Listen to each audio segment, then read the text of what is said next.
Eddie Gallagher went from a man famous in the Navy SEALs to pretty anonymous to the public. And then suddenly, he was a man shunned by the SEALs and suddenly celebrated at the White House. Former President Trump championed Eddie's case when he was tried for murder and later acquitted. Joining us now to go beneath the headlines and the humans involved is David Phillips. He's the author behind Alpha, Eddie Gallagher, and the War for the Soul of the Navy SEALs. He's also military correspondent at the New York Times. David, thank you for being here. Eddie Gallagher, he was revered, he was feared, worshipped, and then the unthinkable. He's tossed in the brig. Why?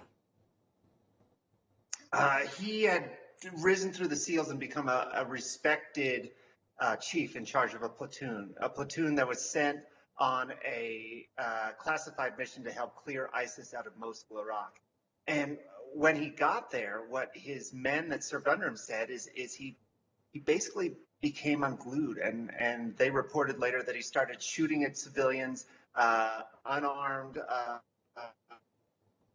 teenage girls, an old man, and most worrying to them when they got a prisoner of war from the battlefield, what they say is they saw him essentially execute that teenager with a knife.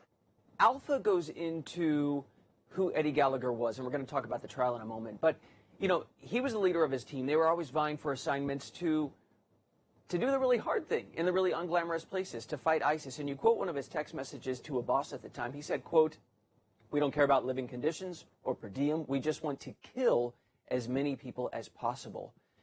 Eddie Gallagher, was he a killer for his country? Was he a murderer? I think in some cases he was a product of his culture.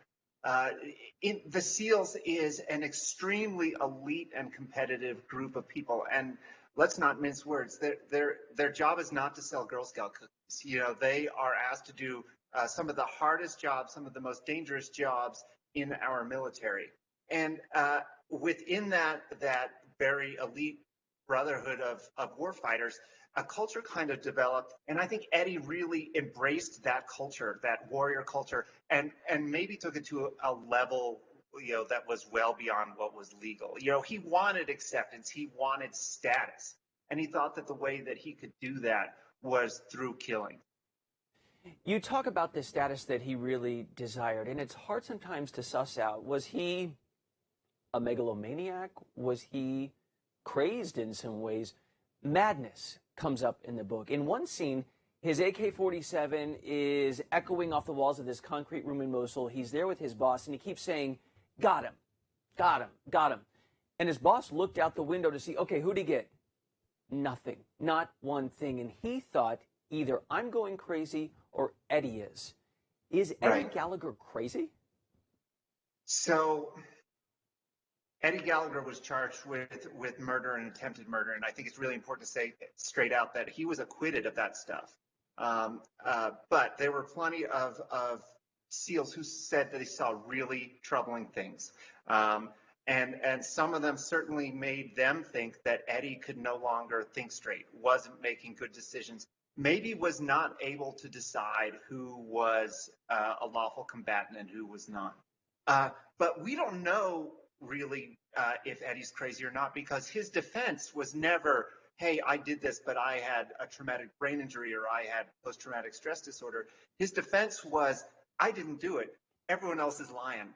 When someone is in a position of authority and acting either unwell or just acting unethically, the people above them are supposed to step in, but he got away with anything. I want to read a part of the book. You say, Eddie skipped training and slept through classes. He didn't show up for drug screenings. He missed a mandatory muster of the whole team because he had flown out to Cabo San Lucas without clearance. It was the stuff that would have gotten a normal SEAL flattened. With Eddie, nothing happened. Nothing happened because, why?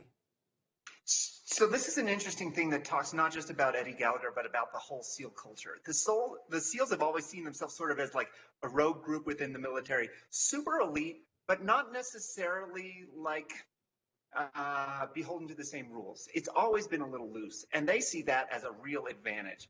Give us freedom to do what we do. Don't sweat the small stuff with us because we got this. And even within the SEALs, Eddie was seen as this really like battle-tested, combat-hardened dude who he didn't need to go to training. It was okay if he slept through class, because a lot of the instructors, a lot of the senior folks, they deployed with him, they served with him, and saw him really as like one of their bros, a guy who was good to go. Eventually, his career in life is sullied. It implodes, as we know, very publicly. But then Gallagher found a friend in the White House. What did his former colleagues think of that? This is a guy who they knew personally, they fought with, in battle. What they think of that?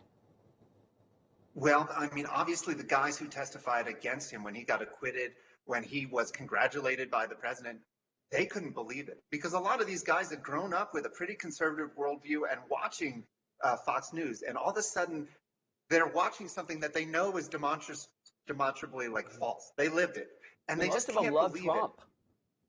Right, a lot of them did, and it was really shook their worldview.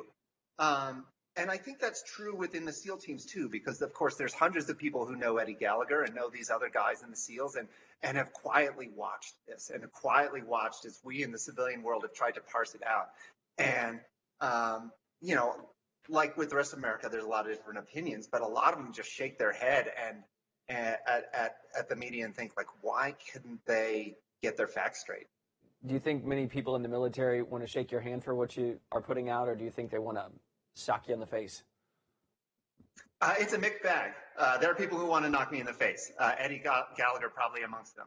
But there's all sorts of other people too who are real professionals, who really believe in what they do and believe that the rule of law in war is there for them as well as for civilians, and respect it and are happy they have it.